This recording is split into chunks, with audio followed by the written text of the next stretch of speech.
Right. New Gods.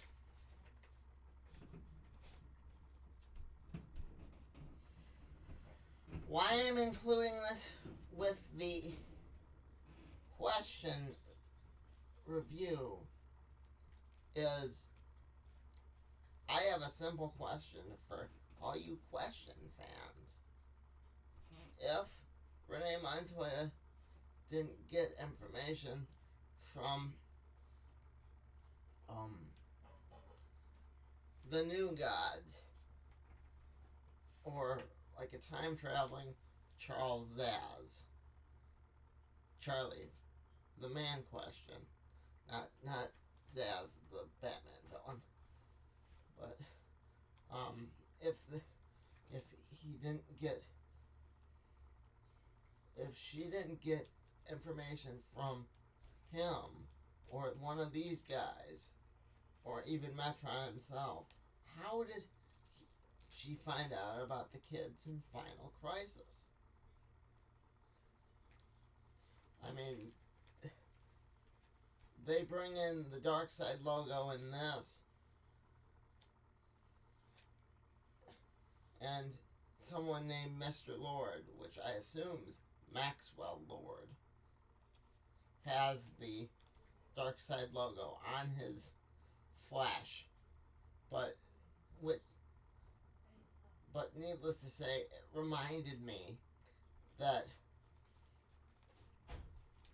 hey, how did the question get the information and find out about the kids that Darkseid had possessed in Final Crisis?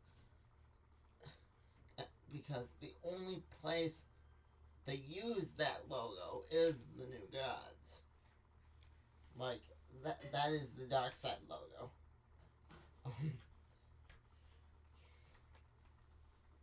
Needless to say, this book was good. I'm really enjoying the series so far. I'll give it a 4 1/3. It gets those extra points because it's trying something. It's making an effort. It's not like the question where I say there may be a universe out there. No, this book exists in our universe, and it's awesome. It's awesome that Mr. Miracle has a kid. It's awesome that he was thinking about leaving Big Barda and going on an adventure, but she comes right along with him and just says, "You're on diaper duty forever." The reason it's not perfect is because, again, they don't say at what point this takes place in Metron's timeline. And I'm starting to suspect they may never. But he is in this at the very end here.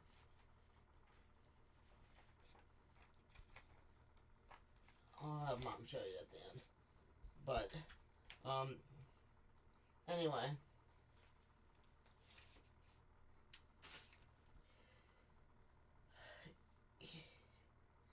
It kind of felt like a continuation of the Mr. Miracle stories back in the before I was born in the 70s. I've read a couple of those, and based on what I've heard, I asked the people at the comic book store. I was really rather rude, but at the same time,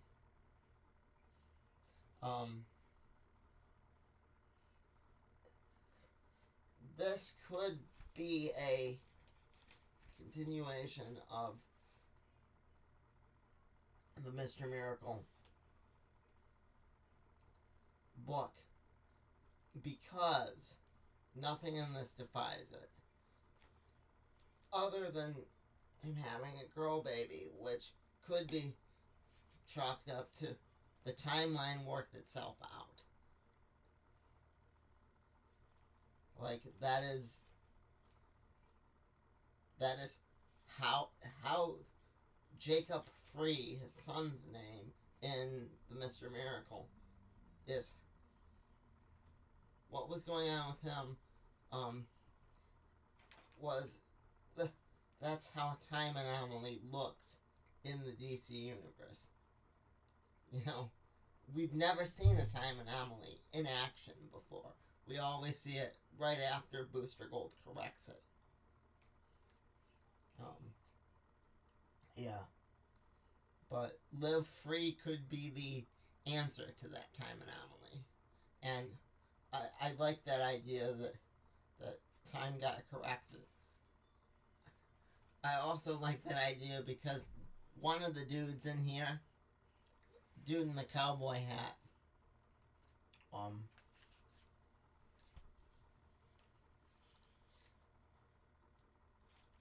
I think it's Resurrection Man. Mom says his name's Seraphin, but that's never stopped Mitchell Shelley. Names are just names to him. They do not have that gentleman. They do not have that gentleman in the cowboy hat.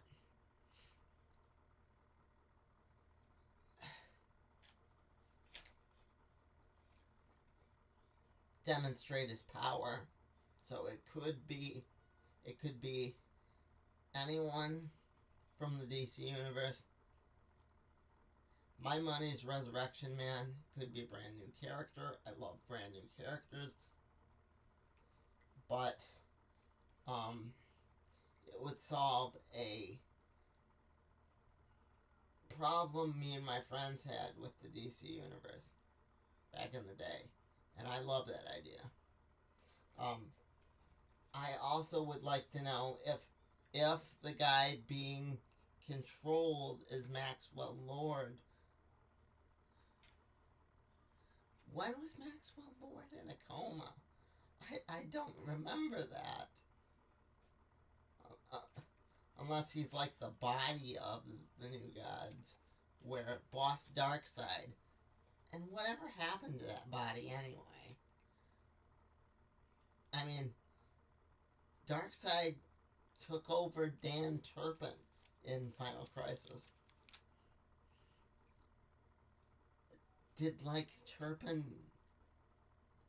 How did... This is all stuff you can answer, New Gods writers. How did it affect Dan Turpin's body, the reboots and relaunches? But... Anyway, good book. It still is the Metron from the DC Marvel crossover. Right before he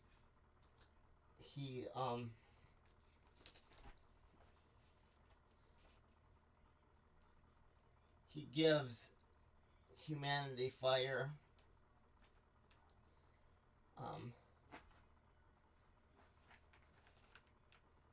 It's still this Metron. I don't know if you can see that. This Metron. Not the,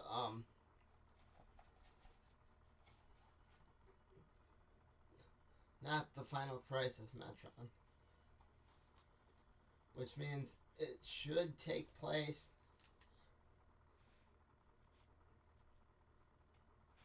in the past for him, but I don't know. Darkseid looks like he's had better days. Darkseid's death hasn't been good for him. Those are just some of my thoughts.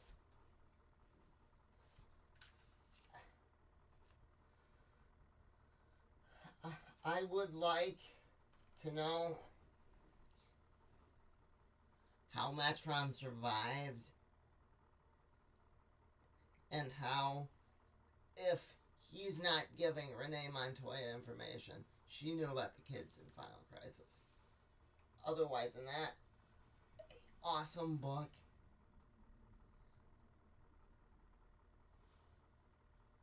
For a fifth, I've been Bob. This has been The Other World According to Bob. And like I just said, Bob out. Sorry, I forgot I had a book. Didn't feel like tacking on another book, so didn't feel like making a review just for this one. So, it was good, but not that good. So, the guy with the dark side symbol on his forehead.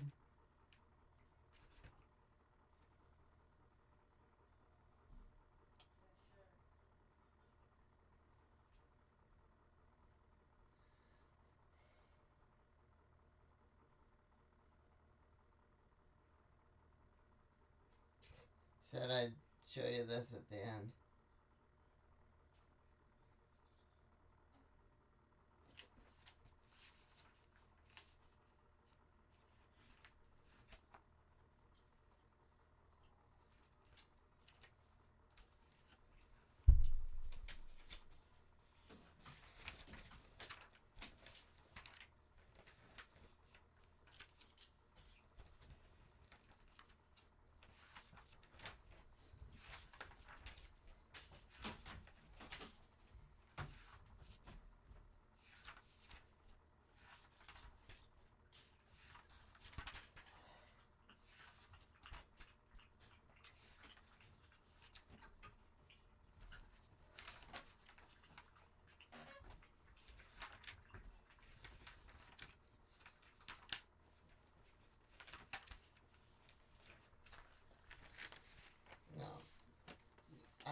You have to find the guy with the dark side symbol.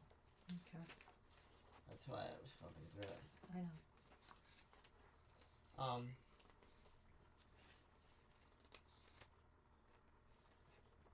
So, the gentleman that might be Maxwell Lord. Him. And that... Can't tell if it's... That's the symbol that's the symbol that just the New Gods use for Darkseid. He got brought back to life by Metron for whatever game he's playing this time. And he's talking to... Show him the guy that I think might be Resurrection Man.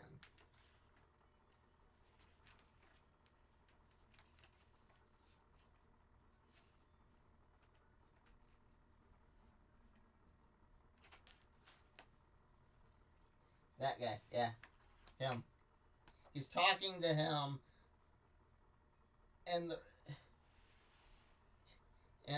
being the Resurrection Man hasn't been seen since the New 52.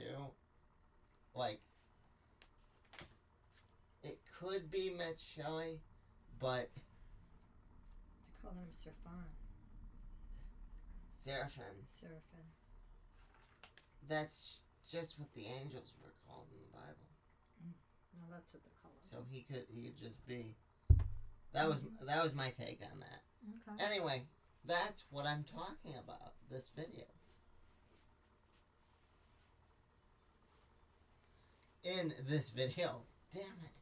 I'm doing a lot of hemming and hawing today. Yeah. Hello, friends. We're back.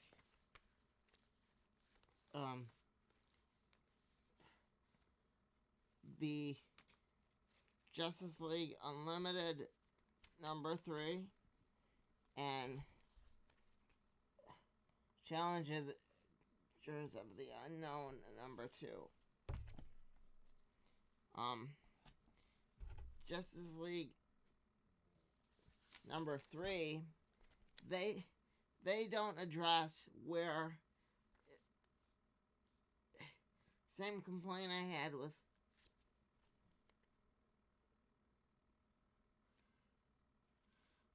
with New Gods. They don't address, and with Spider-Boy before that, last time.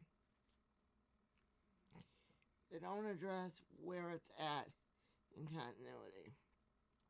Because the Question has a really cool moment in this. And, like, Mars's fire is now in the rainforest, I think. And, like, they're trying to stop it. It's just a cool book overall. But for Question's cool moment, she actually goes to comfort the traitor, the kid that was one of the sidekicks from Stargirl, The Lost Children, which is cool that they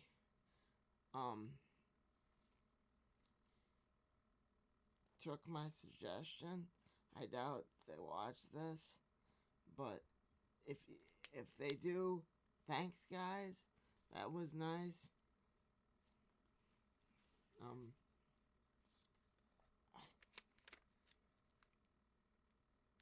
But what would have really helped in the time anomaly plot is, one, explain, like you did with Plastic Man in here, where this fits in relation to the Question. And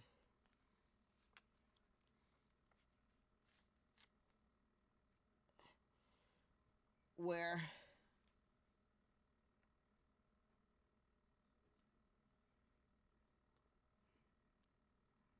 this fits in overall, because it clearly happens before Plastic Man No More, because he's breaking down. And again, I appreciate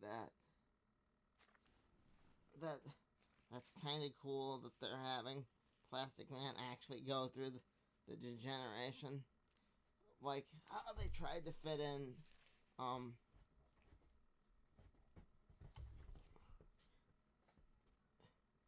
the Killing Joke into continuity with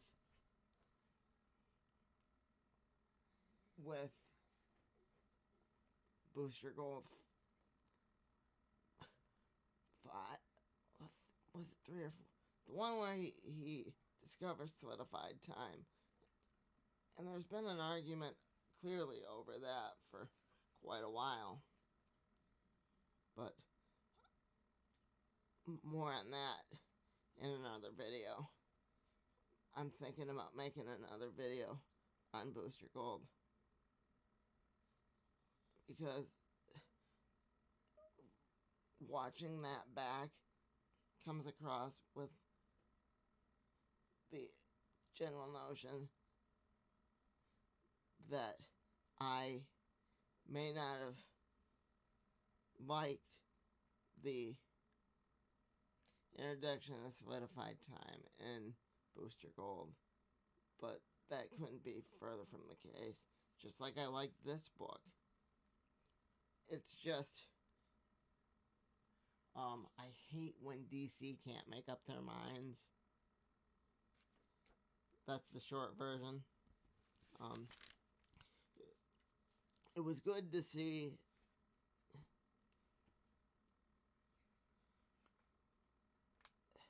them acknowledge the Terrifics.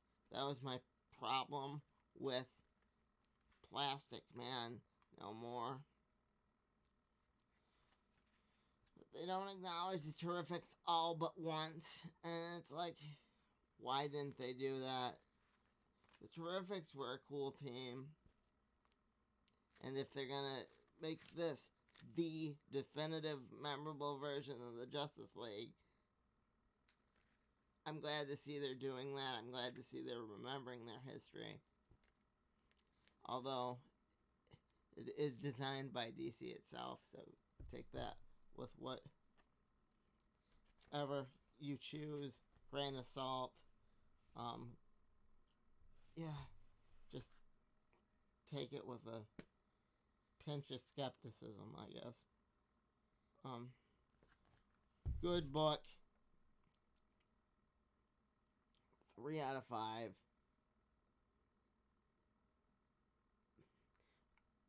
If I'm being really generous, 4.5.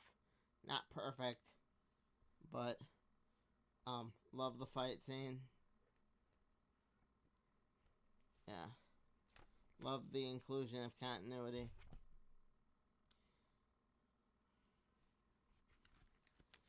Now, the Challengers of the Unknown, Part 2. Well, not Part 2. Number 2. Excuse me.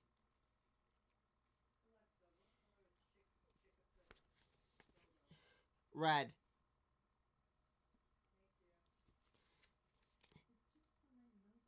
Challengers of the Unknown, Part 2.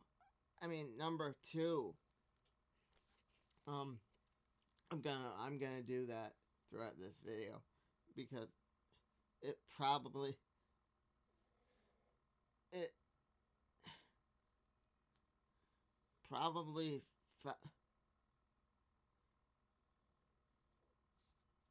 felt to you other people as well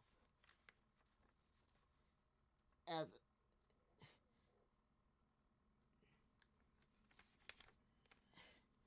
if it were a story that could just have been wrapped up in 5 issues. The fact that they're giving this a series kind of, I don't know, blows my mind. Because the Challengers of the Unknown in the 1950s made sense because there was a lot of unknown. Now it's like there's not as much unknown, if that makes any sense. Not even about the DC universe. They have characters like the Monitor, Monarch, all 52 of them. The Anti-Monitor, Perpetua. The DC universe is a much bigger place than it used to be. And these guys feel kind of like fossils.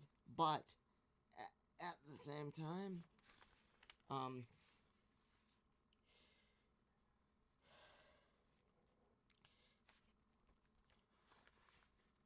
it was a good book. It was better than Part 1. It didn't have that major concern where Mr. Terrific was the star. I am concerned that they're making him evil in this, and Mr. Terrific's not evil. Mr. Terrific's just a smart man struggling in a dumb man's world. And, I did like the evil robot, though. I liked him. I liked the mention of Darkseid. But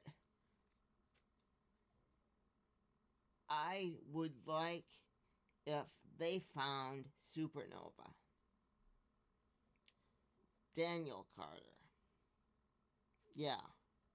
Him. Booster Gold's relative. You know how I suggested a couple weeks back that Rip Hunter could walk into the Justice League and say, I'm disappearing. Well, Daniel Carter could easily do something to that effect, too. or the time anomaly could be affecting him. We don't know.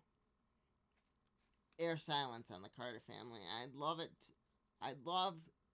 it if the challengers of the unknown found a clue as to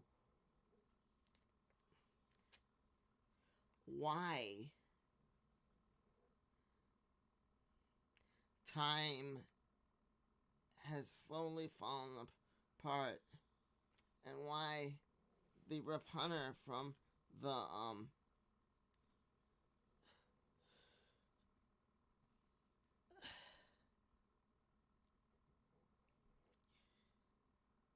Stargirl of the Lost Children was a jerk.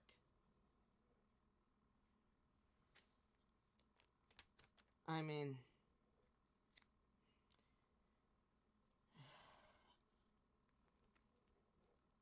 I doubt they're going to, but I would love it if they acknowledged at least what was going on with any of the Carter family.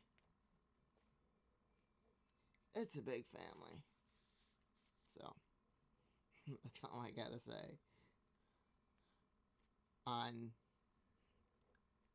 my little digression about how I'd make this book interesting. I mean, the robot, you can get a couple issues out of. He's obviously so flawed. He's working for Darkseid.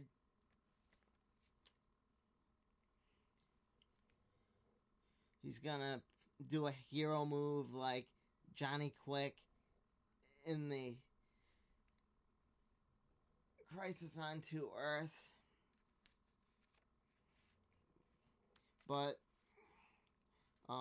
yeah, if they want, you gotta think about a longer series if they want that to be the longer series, past 13 issues, past 15 issues, past 25 issues. I mean, stories like this are fine, but you can only go so far with Mr. Terrific and some people that are analyzing a time vortex. Yeah. I mean, it's cool to have Batman on the cover. It's cool to have Batman in the issue, but Batman can't be there to protect these guys all the fucking time. That just makes shit more confusing. And I get the impression that this book is here to actually clear up some of the DC misconceptions. If I'm wrong, I'm wrong. I would give this the same 4.5 if I'm being generous. But, yeah. I want to see this go on past number 7 at the very least. So, yeah.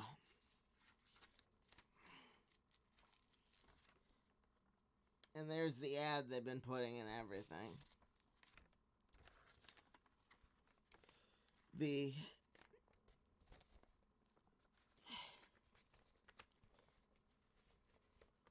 Atom Project, which implies that Ray still tried to save the universe. That's why I said that the DC universe is a big place. I said that it has multiple monitors because that's clearly still in play, just like Barry stole the Flash. So they're still counting Final Crisis as well. So that's how you determine if something's in play. If I didn't talk about that in this issue, this episode, I apologize, but yeah, New Gods wasn't good enough to do on its own.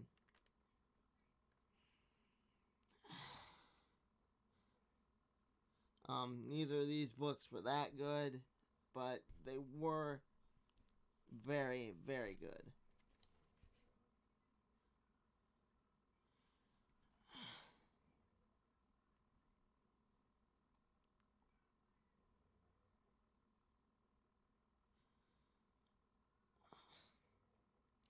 So,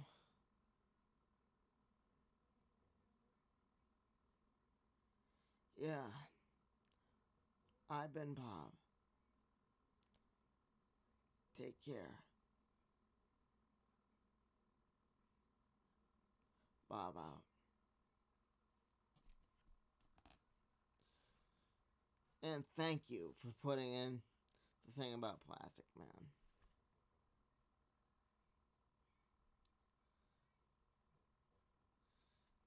And I'm not going to give away any more of the Challenges of the Unknown. It's a good book. Buy it yourself.